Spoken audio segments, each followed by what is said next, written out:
नमस्कार मित्रांनो, मोहक मराठी कथा या यूट्यूब चॅनलवर आपले मनपूर्वक स्वागत आहे। यात तुम्हाला नवनवीन कथा ऐकायला मिळतील। जर तुम्हाला मी सांगितलेल्या कथा आवडत असतील तर माझ्या कथांना लाईक आणि सबस्क्राईब करा आणि नवनवीन कथांचा आनंद घ्या। तर मित्रांनो, अशा प्रकारे आपण पाहिले की श्वेताचा इलाज सुरू झालेला आहे आणि श्वेताला गुरुजींनी वेगवेगळ्या सिच्युएशन मध्ये कसे वागायचे हे सांगितले आहे। तर इथून पुढे कथा अजूनच रोमांचक होत चालली आहे। तर सुरू करूया संततीचा मोह भाग 5। टेलरचे दुकान। आम्ही लवकरच टेलरच्या दुकानात पोहोचलो। दुकान काय, ती एक झोपडीच होती। विक्रमने दार ठोठावले आणि एक माणूस बाहेर आला। जवळपास 50 ते 55 वर्षाचा, एकदम कमजोर शरीराचा, त्याने जाड चष्मा आणि लुंगी घातली होती। विक्रम: गणपत, हा ब्लाऊज मॅडमला नीट बसत नाही, तू पहा काय प्रॉब्लेम आहे ते। गणपत: मी कोणाच तरी माप घेत आहे, थोडा वेळ लागेल। विक्रम: ठीक आहे। टेलरने माझ्याकडे पाहिले। काही काळ त्या जाड चष्म्याने तो माझ्याकडे पाहत होता। इतक्यात दुसरा माणूस बाहेर आला। तो देखील सडपातळ होता। त्याचे वय सुमारे 40 वर्षे होते। त्यानेही लुंगी घातली होती। गणपत: मंगेश, मॅडमला आत घेऊन जा, मी बाथरूमला जातोय। विक्रमने मला सांगितले की मंगेश हा गणपतचा भाऊ आहे। हे दोघेही काही तासातच ब्लाऊज शिवून देतात। विक्रम: मॅडम, मला असे वाटते की नवीन ब्लाऊज शिवायला तुम्हाला जवळपास 1 तास लागेल, तोपर्यंत मी एक दुसरे काम करून येतो, असे म्हणून विक्रम गेला।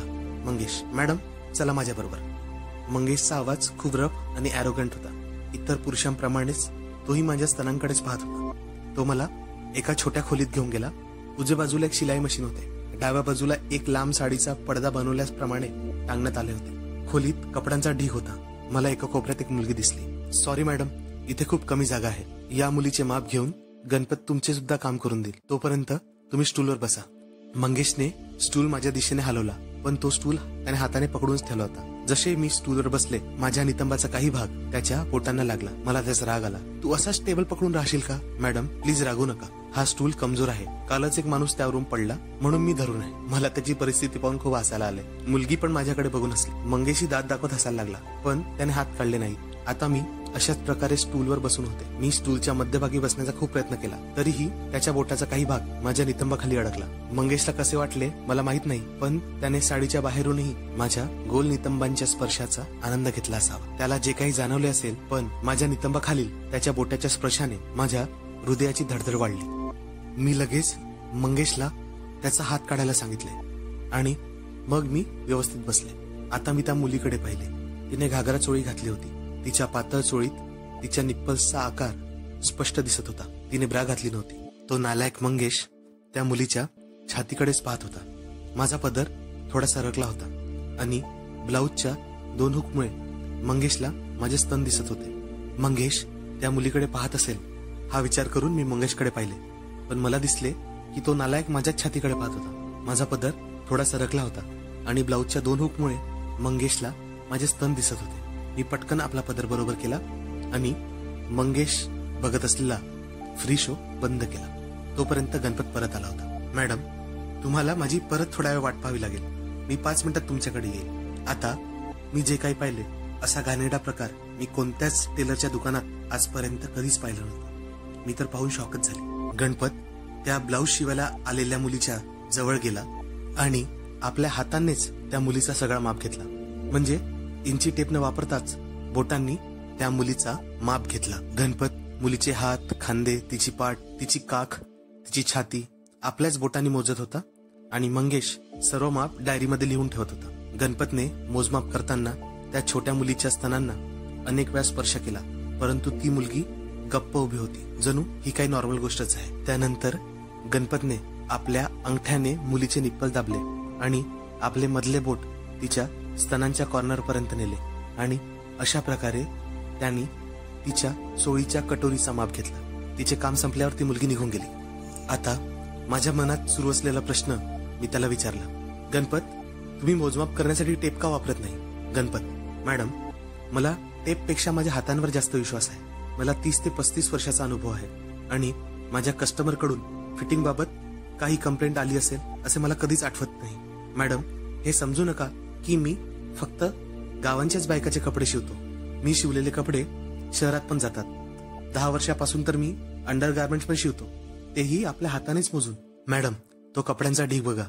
या सर्व ब्रा आणि चड्डी शहरात पाठवायचे आहेत आणि तुमच्यासारखे लोक शहरातील दुकानांमधून चांगल्या किमतीत ते खरेदी करतील. जर माझे मोजमाप चुकीचे असते तर मी हा धंदा इतका काळ कसा चालू शकलो असतो? गणपत, यापूर्वी मला असे वाटायचे की अंडरगार्मेंट्स हे फॅक्टरीमध्ये मशीन्सद्वारे बनवले जातात. गणपत, नाही मॅडम, सर्व काही यंत्राने तयार होत नाही.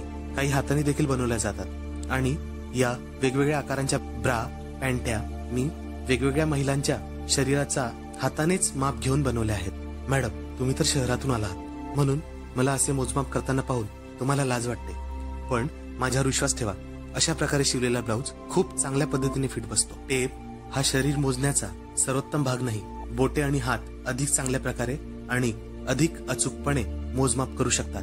हा गेल्या 30 वर्षाचा माझा अनुभव आहे. गणपतच्या शब्दांनी मी थोडे कन्व्हिन्स झाले.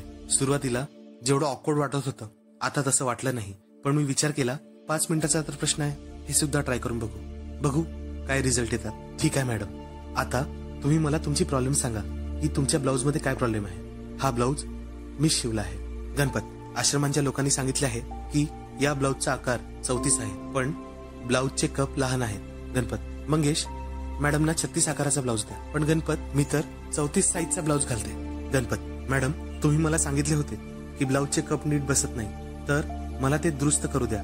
बाकीचा भाग मी 5 मिनिटांत मशीनमध्ये शिवून देईल. मंगेशने कपाटातून लाल रंगाचा ब्लाऊज काढला. त्याने तो ब्लाऊज हातात घेतला आणि त्याच्या कपवर हात फिरवला. मग त्याने माझ्या स्तनांकडे पाहिले. त्याची नजर खूपच खराब होती. मंगेश, मॅडम, त्या साडीच्या मागे जा आणि ब्लाऊज बदला. मी तिकडे पाहिले आणि म्हणाले, मी इथे चेंज नाही करू शकणार. तिथे पडद्याच्या नावाखाली फक्त एक साडी होती, ती पण पातळ आणि छोटी होती. मग मी त्या पडद्यामागे कसे ब्लाऊज काढू शकणार होते? गणपत, मॅडम, तुम्ही माझा चष्मा पाहिला आहे का?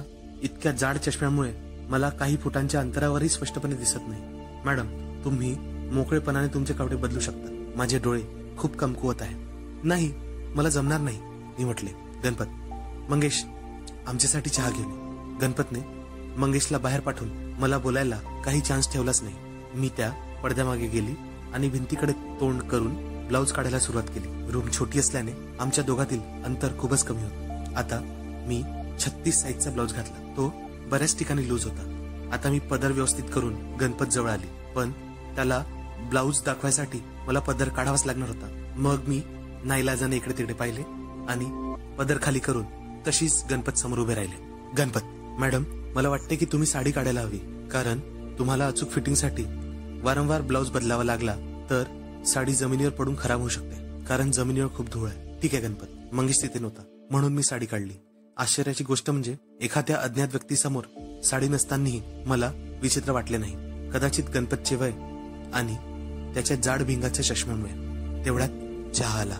मॅडम, चहा घ्या. यात मी खास. मला त्या अवस्थेत पाहून मंगेशच्या तोंडून शब्दच फुटले नाही आणि माझ्या ब्लाऊज मध्ये चिपकलेले स्तन, मांसल मांड्या आणि मोठे नितंब बघून तो गवार आपल्या डोळ्यांची पापणी हलवायला विसरला. त्याच्याकडे लक्ष न देणे चांगले आहे असे मला वाटले.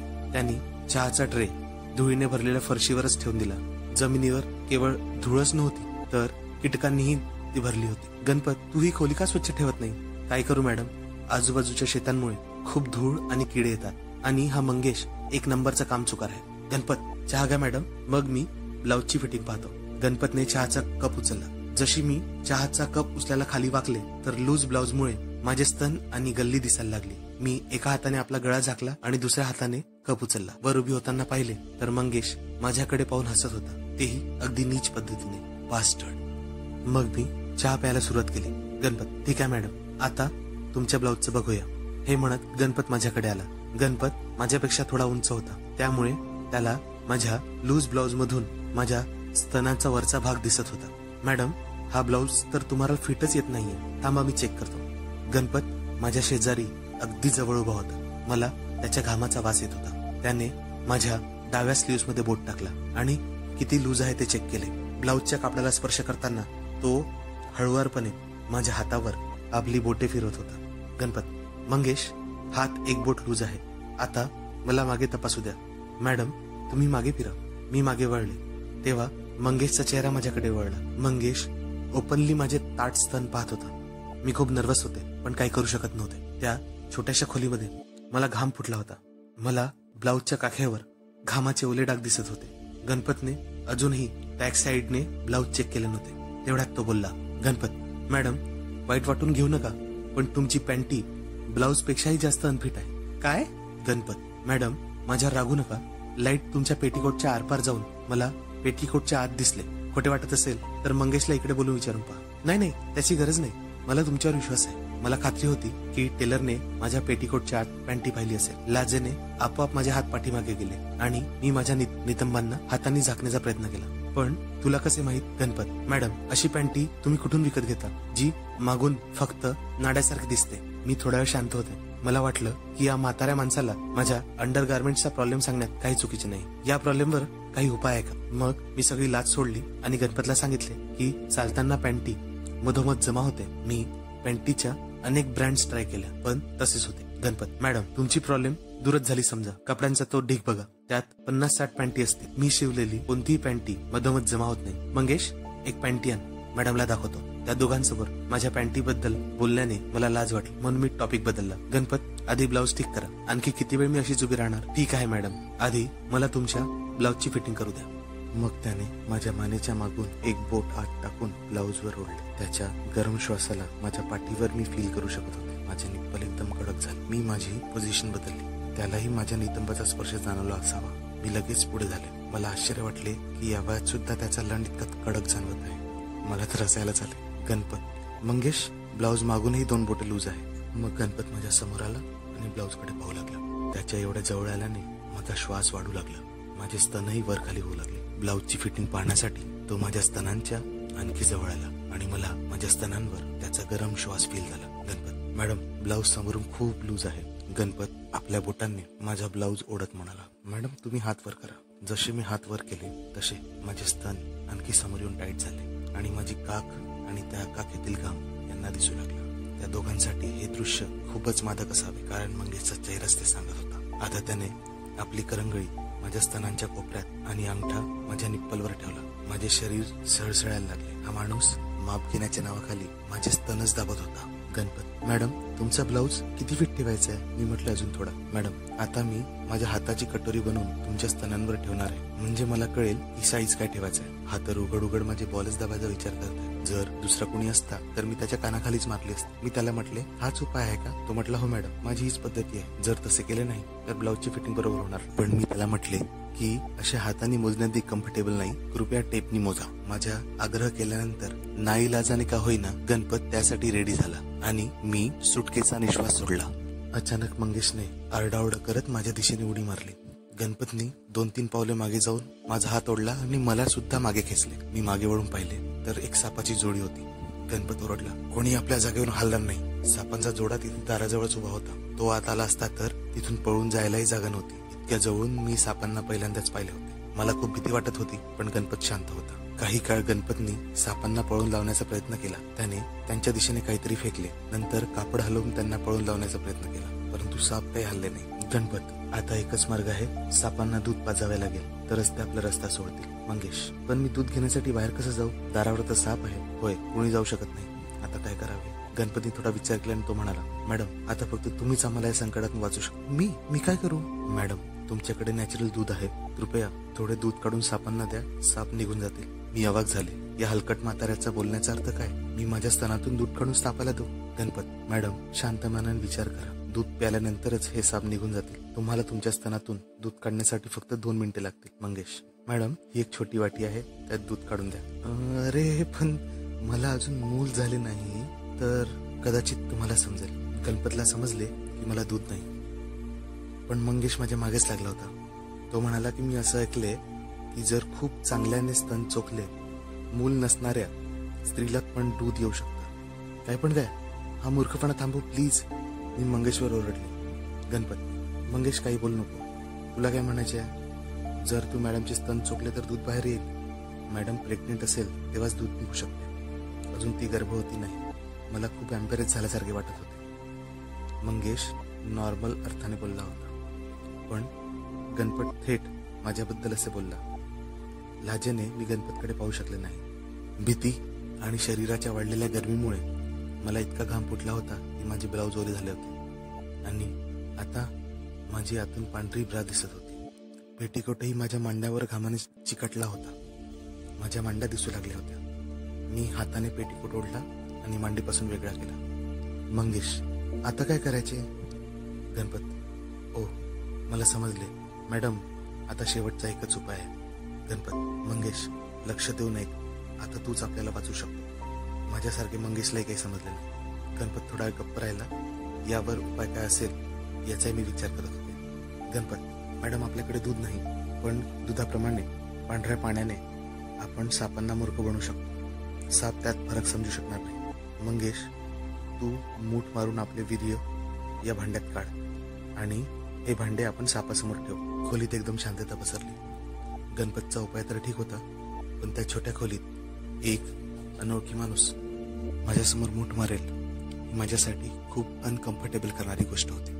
पण माझ्याकडे दुसरा ऑप्शन नव्हता.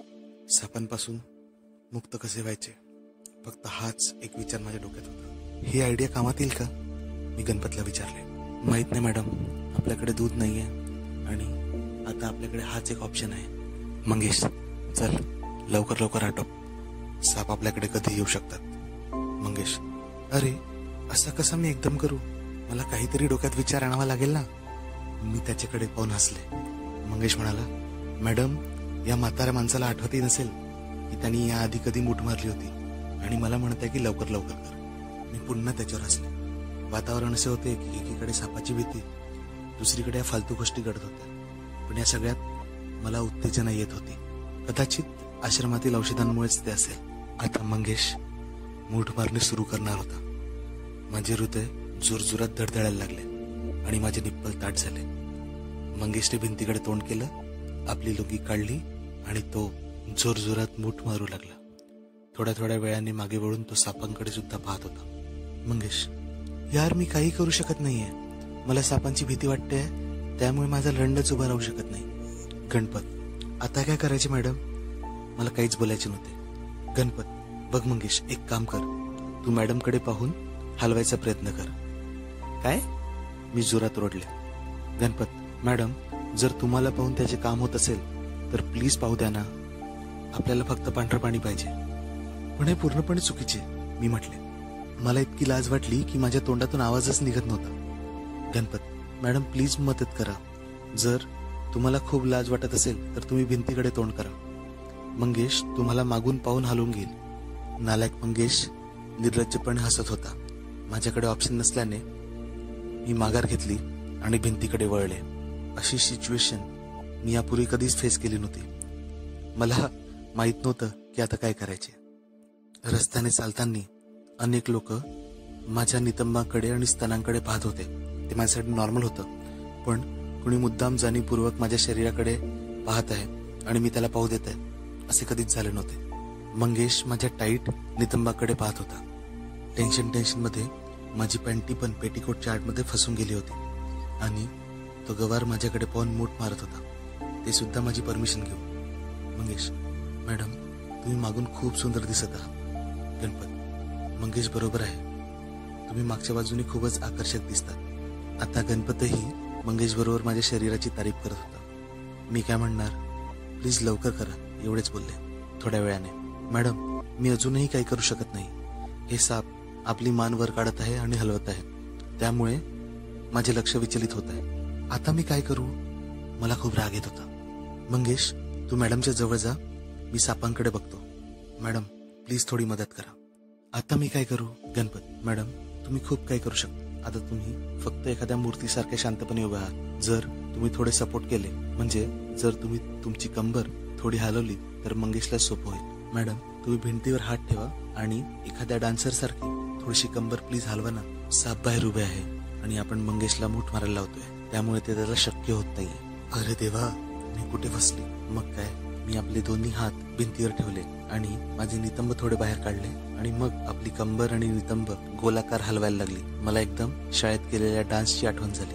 गणपत आणि मंगेश दोघेही माझ्या अश्लील नृत्याची स्तुती करू लागले आणि मागे वळून पाहिले. मंगेश एकदम माझ्या जवळ आला होता आणि उभा होता. त्याचे डोळे माझ्या हलणाऱ्या नितंबावर होते आणि ते अश्लील नृत्य करताना मी सुद्धा गरम होत होते. मी माझ्या नितंबांना हलवत राहिले. मंगेशच्या जोरजोरात श्वास घेण्याचा आवाज मागून ऐकू येत होता.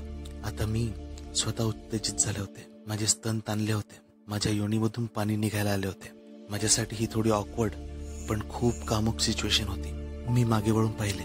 मंगेशचा लंड एखाद्या रॉड प्रमाणे दिसत होता आणि तो जोरजोरात मूठ मारत होता. त्या उत्तेजनेच्या भरात त्याच्या लंडाकडे पाहून माझे मन सुद्धा ललचावले. मी मागे वळून पाहताना मंगेशचे लक्ष विचलित झाले. अजून झाले नाही मॅडम. आता त्या सिच्युएशन मध्ये मी रोमांचित व्हायला लागले आणि स्वतःला एखाद्या चालू मुलीसारखे समजायला लागले. कुणासमोर फ्लर्ट करणे, अंगप्रदर्शन करणे हा माझा कधीच स्वभाव नव्हता. अनोळखी माणसांसमोर डान्स करताना मला इतका रोमांच काय येत होता हे कळलेच नाही. कदाचित हे सगळे गुरुजींच्या औषधीमुळे होत होते. मंगेशच्या डोळ्यात पाहताना मी कदाचित पहिल्यांदा हसले असेल. आणखी किती वेळ लागेल गणपत? मॅडम, मला वाटते की मंगेशला तुमच्याकडून आणखी थोडी मदत हवी आहे. मंगेशच्या ताणलेल्या लंडाकडे पाहून मी अधिकच उत्तेजित झाले होते. माझा श्वास भारी होत होता. माझे शरीर थरथरायला लागले होते. गणपत म्हणाला, मॅडम तुम्ही तुमचे नृत्य चालू ठेवा आणि मंगेशला तुमच्या. गणपतनी जाणीवपूर्वक त्याचे वाक्य अपूर्ण ठेवले होते. मी कशी रिस्पॉन्स देईल हे त्याला बघायचे होते, कारण तो एक अनुभवी माणूस होता. त्याने पाहिले होते की आता मी पूर्णपणे उत्तेजित झाले आहे आणि कदाचित त्याच्या बोलण्यावर ऑब्जेक्शन घेणार नाही. गणपत, मला वाटते की तुम्हाला स्पर्श केल्याने मंगेशचे पाणी लवकर निघून जाईल. त्याच्या बोलण्याने मी वैतागले होते, पण खरं सांगायचं तर मी खूप उत्तेजित झाली होती. त्या छोट्याशा खोलीतल्या गरमीमध्ये आणि माझ्या शरीरातल्या गरमीमध्ये माझे मन असे झाले होते की ब्लाऊज आणि ब्रा पण काढून टाकावी. त्या सेक्सी डान्समुळे घाम येऊन माझी ब्रा ओली झाली होती आणि माझे मोठे स्तन ब्रा फाडून बाहेर येण्यासाठी आतुर झाले होते. त्या मोमेंटमध्ये गणपत जे म्हणतोय ते मी मान्य केले, पण मला लाज वाटते असे दाखवण्याचा मी प्रयत्न केला. ठीक आहे, तुम्ही जसे म्हणाल तसे. मी पुन्हा भिंतीवर हात ठेवला आणि आपले नितंब गोलाकार हलवायला लागली. यावेळी माझी कंबर जास्त चालत होती. मी खूप सेक्सी दिसत होती. मंगेशची तर लाळच टपकत होती, कारण जसं मी परमिशन दिली तर लगेच तो माझ्या मागे आला आणि माझ्या हालत्या नितंबावर त्याने आपला हात ठेवला. मॅडम, तुम्ही किती सुंदर आहात आणि तुमची गाण किती चिकनी आणि सॉफ्ट आहे. गणपत, जेव्हा दिसायला एवढी चांगली आहे तर चाटून पाहायला किती मस्त वाटेल. मंगेश एका हाताने माझी नितंब जोरजोरात दाबत होता आणि दुसऱ्या हाताने मूठ मारत होता. मंगेशची बोटे पुढे मागे करत होती आणि माझ्या पूर्ण नितंबावर फिरत होती. गणपत, मॅडम तुम्ही खूप सेक्सी दिसत आहात. मंगेश, तू खूप नशीबवाला आहे. मंगेश, गणपत, आता या वयात इकडे लक्ष देऊ नको, तू सापाकडे लक्ष ठेव. आम्ही सगळे त्याच्यावर हसलो. मंगेश आपला हात नितंबावर फिरवत होता आणि त्यावर चिमटा काढत होता. मी बेशरमासारखी हसत होते आणि आपले नितंब हलवत होते. माझ्या योनी रसाने पूर्णपणे ओली झाली होती. आता मला मंगेशचे दोन्ही हात माझ्या नितंबावर फिरताना दिसत होते. त्याने दोन्ही हातांनी माझे नितंब दाबणे सुरू केले. मी खूपच उत्तेजित झाले होते आणि जोरजोरात नितंब हलवू लागले. गणपत, मंगेश लवकर कर, साप आत येत आहेत. मग मंगेशने हात आपल्या नितंबावरून काढला. मला असं वाटले की गणपतची गोष्ट ऐकली असावी, पण असे काही झाले नाही. त्या बदमाशाला अजून जास्त मजा पाहिजे होती. तो आतापर्यंत पेटीकोट वरूनच माझ्या नितंबांना दाबत होता. आता तर त्यांनी मला न विचारता पेटीकोट वर उचलणे सुरू केले. अरे अरे, तू हे काय करतोयस? प्लीज थांब, प्लीज. गणपत, त्याच्या पेटीकोट उचलल्याने मला भीती वाटत होती की तो त्या सिच्युएशनचा अजून गैरफायदा घेईल. मी नाही म्हणून सुद्धा मंगेशने माझ्या पेटीकोटला टोंगळ्यापर्यंत वर केले आणि माझ्या दोन्ही मांसल मांड्यांवरून हात फिरवून त्यांना दाबण्यास सुरुवात केली. मग त्याने आपला चेहरा पेटीकोटच्या बाहेरूनच माझ्या नितंबावर दाबला. ही माझ्यासाठी खूप कामुक सिच्युएशन होती. आता तो दोन्ही हातांनी माझ्या मांड्यांना दाबत होता आणि आपला चेहरा माझ्या नितंबावर घासत होता. मग त्याने पेटीकोटच्या बाहेरूनच माझ्या नितंबावर आपले दात गाडले आणि माझ्या नितंबाच्या फटीत आपले नाक घुसवले. माझ्या तोंडून एकच किंकाळी बाहेर निघाली. ऐक, खरे सांगायचे झाल्यास मला खूपच मजा येत होती. माझा मेंदू म्हणत होता हे चूक आहे, पण गुरुजींच्या औषधाचा असर होता की मी खूप एक्साइट झाले होते. मंगेशचे हात माझ्या मांड्यांना घासत होते. माझ्याकडून आता सहन झाले नाही आणि माझ्या योनीतून स्त्राव निघत निघत निघत निघत मला खूप जोराचा ऑर्गॅझम झाला. आई ग आई. माझे पूर्ण शरीर कामोत्कर्षाने थरथरायला लागले होते. माझी पॅन्टी आणि पॅड पूर्णपणे भिजून गेले होते. खूप विचित्र सिच्युएशन होती. एकीकडे साप तर दुसरीकडे एक अनोळखी माणसाकडून कामसुखाचा अनुभव. मला आठवत नाही याआधी इतक्या जोरात मला कधी ऑर्गेझम आला होता. ही एक खूप नवी सेक्शुअल फिलिंग होती. आता मंगेश पण झडला होता. त्याने वाटीत आपले पूर्ण वीर्य काढले. मी पहिल्यांदाच माझ्या नवऱ्याच्या व्यतिरिक्त कोणत्या परपुरुषाचा लंड एवढ्या जवळून पाहिला होता. त्याचा लंड जेव्हा वीर्याची धार सोडत होता तेव्हा माझे हृदय पुन्हा धडधडायला लागले. पण आता मी आपल्या मनावर कंट्रोल ठेवण्याचा प्रयत्न केला, जसे गुरुजींनी मला माइंड कंट्रोल करायला सांगितले होते. गुरुजी म्हणत होते की तू कोणासोबत आहे, कुठे आहे त्याची चिंता करायची नाही. तुला 2 दिवसात 4 वेळा ऑर्गेझम करायचे आहे, ज्याचा हा पहिला अनुभव होता. थोड्या वेळातच माझ्या शरीरातील गरमी निघाली. आता मी पूर्णपणे आपल्या शुद्धीत आले होते. मी लवकरच आपले कपडे ठीक केले. मंगेशही आता थकला होता. त्याचा काळा लंड आता लटकायला लागला होता. माझी हालत सुद्धा त्याच्या लंडासारखीच झाली होती. मी पण खूप थकले होते.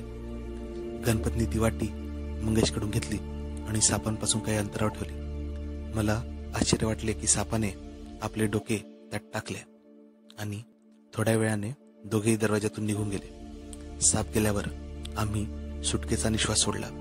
त्यानंतर फारसे असे काही घडले नाही. गणपतनी मला माझ्या साईजचा ब्लाऊज दिला. मी भिंतीकडे पाठ करून आपला जुना ब्लाऊज काढला. मंगेशला माझ्या गोऱ्या उघड्या पाठीचे दर्शन झाले. मग मी नवीन ब्लाऊज घातला. थँक्यू मॅडम, सापांपासून वाचवल्याबद्दल. जर ब्लाऊजमध्ये काही अडचण असेल तर मला कळवा. धन्यवाद गणपत. आणि हो मॅडम, संध्याकाळी वेळ मिळेल तर इथे या. मी तुमच्या पॅन्टीची समस्या सुद्धा सोडवेल. मी मान हलवली आणि निघाले. आश्रमात परत आल्यानंतर मी सर्वप्रथम औषधीच्या पाण्याने आंघोळ केली. मला खूप फ्रेश वाटले.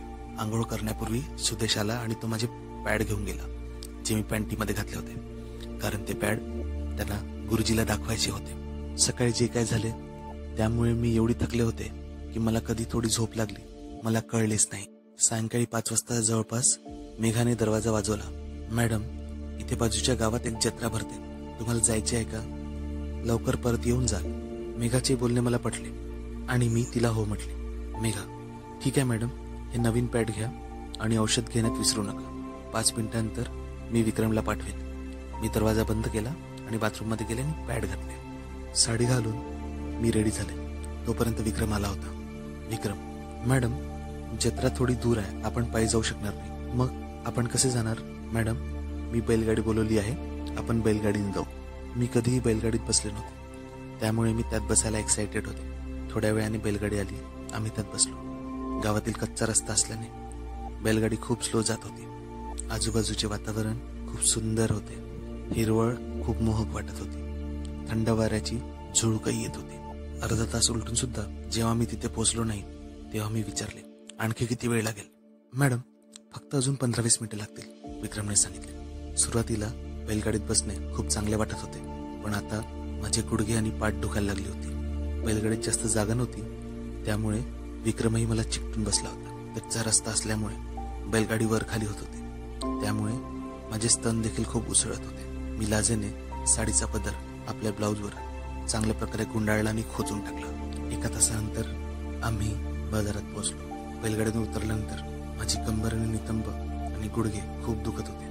विक्रम, मला टॉयलेटला जायचे आहे. विक्रम, मॅडम, ही गावची जत्रा आहे, इथे टॉयलेट नाही.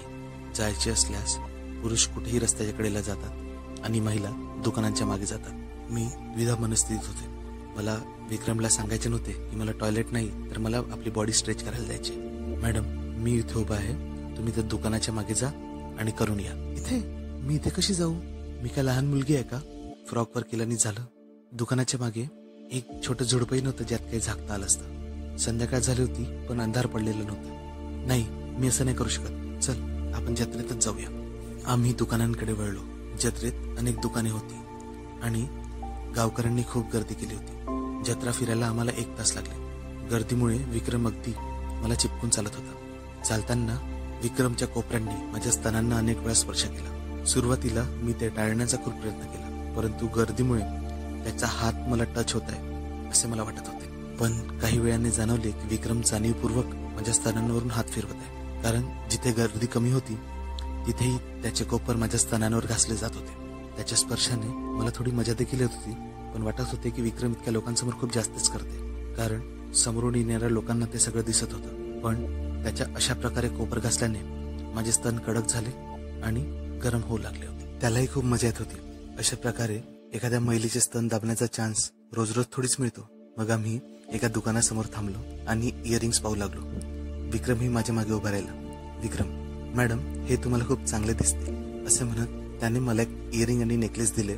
मी त्याला सजेशन मागितले नाही, पण त्याने ते स्वतःच दिले होते. मी ते घालून पाहिले, ते छान दिसत होते. विक्रम, मॅडम, नेकलेसही ट्राय करा, तुम्हाला आवडले असेल तर घ्या, माझ्याकडे पैसे आहेत. मॅडम, तुम्ही थांबा, मी तुम्हाला नेकलेस घालायला हेल्प करतो असे म्हणत तो स्वतः नेकलेस घालून देऊ लागला. मी त्या दुकानदाराला विक्रमच्या बोलण्यावर हसताना पाहिले. दुकानात आणखी 2-3 ग्राहक होते.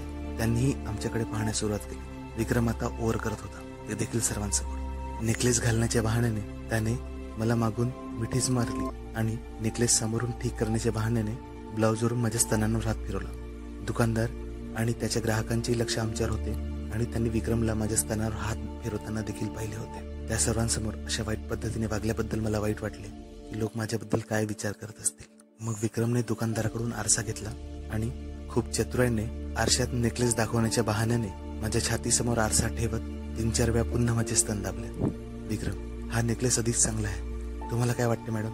मी काही बोलण्याच्या स्थितीत नव्हते, कारण त्याचा एक हात जवळपास माझ्या स्तनांना धरूनच होता. मी दुसऱ्या बाजूला नजर फिरवली. 2 मुले आमच्याकडे पाहत आहे असे मला दिसले. विक्रमची त्याच्यावर नजर नव्हती, तो आपल्याच मजेत बिझी होता. आता आम्ही त्या दुकानातून पुढे गेलो. संध्याकाळपर्यंत गर्दी वाढली होती, धक्काबुक्की होत होती. मी विक्रमचा हात हातात घेतला, कारण त्याशिवाय पर्याय नव्हता. मी दुसरा हात माझ्या छातीसमोर ठेवला, कारण समोरून येणाऱ्या लोकांचे कोपरे माझ्या स्तनांना स्पर्श करत होते. मी विक्रमशी नॉर्मलच वागत होते आणि त्याने दुकानात माझ्याशी काय केले हे विसरण्यास योग्य असे मला वाटत होते. कदाचित विक्रमही माझी रिॲक्शन जाणून घेण्याचा प्रयत्न करत होता. मी अपोज करत नाही हे पाहून तो एक्साइट झाला. विक्रम, मॅडम, हे गावकरी चांगले नाहीत, थोडे सांभाळून राहा. हो, मला दिसतंय ते धक्काबुक्की करतायत. विक्रम, मॅडम, माझा हात धरून मागे चालण्याऐवजी माझ्या बाजूला या, मी तुम्हाला कव्हर करतो. मला वाटले तो बरोबर आहे, डावी बाजू सेफ राहील, पण त्याचा वेगळाच प्लॅन होता. तो माझ्या बाजूला येताच त्याने माझ्या उजव्या खांद्यावर हात ठेवला आणि लोकांपासून वाचवण्याच्या बहाण्याने मला साईडने मिठीच मारली.